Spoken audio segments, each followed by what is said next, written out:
बात नहीं करता, वही तर्जमानी आपका रिग्रेट भी करता है। हमारे हिंदुस्तान के नफरती चिंटुओं, हमारे हिंदुस्तान के हिंदू मुसलमानों के बीच में नफरत की आवाज लगाने वालों, अपनी किताबों पर विश्वास करो, अपने शास्त्रों को मानो जैसे मुसलमान कुरान को मानता।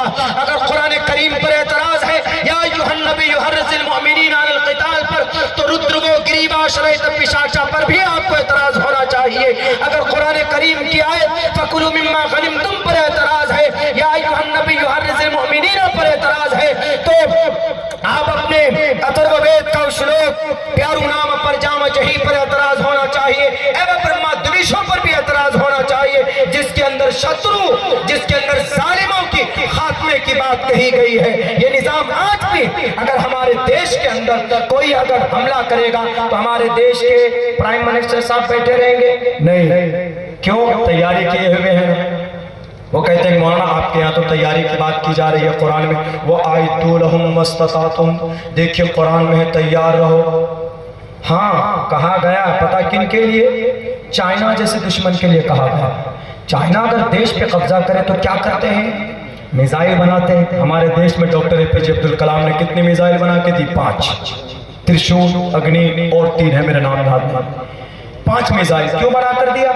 तैयारी, ताकि हमारे भारत के अंदर अगर कोई हमला करे तो फौरन मिसाइल से उसको डराएंगे या उसको भी हम डराएंगे। वअइदू लहुम मस्ततातुम मिन कुव्वा। कुरान तो अपने मुल्क और अपने देश के लिए बात कर रहा है, हिंदू भाई के लिए नहीं है।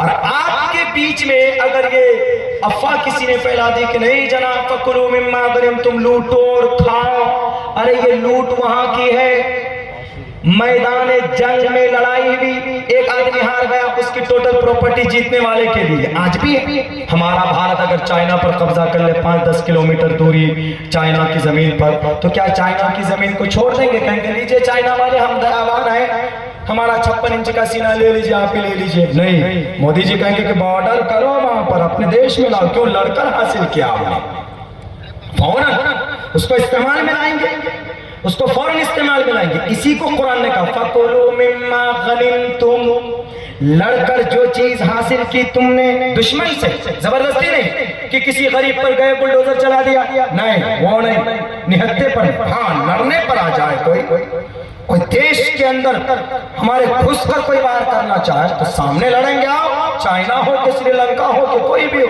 लड़ेंगे। हमारे देश के सिपाही लड़ते। अब अगर कब्जा कर लिया तो उसको, अब हमारा कुरान क्या कहता? हमारा कुरान कहता फकुलू, उसको इस्तेमाल करो, खाओ, मिम्मा गनिमतुम, जो जंग में तुमने प्राप्त की, कोई दिक्कत नहीं। इसी को अथर्ववेद में कहा गया। क्या कहा? त्वं तूर्यतरुष्यतः सत्यम विभजानि। कितनी अच्छी ताबीर, बल्कि और सख्ती है। तुम तूर्य कत्ल करो, तरुष्यतः अपने दुश्मन का, अपने देश के द्रोही का, आतंकवाद का, देश के दुश्मन का खात्मा करो। उसके बाद क्या कहा? उसके बाद का सत्यम, सच्चाई से विभाजानी, जो माल तुमको प्राप्त हो उसको आपस में बांट लो।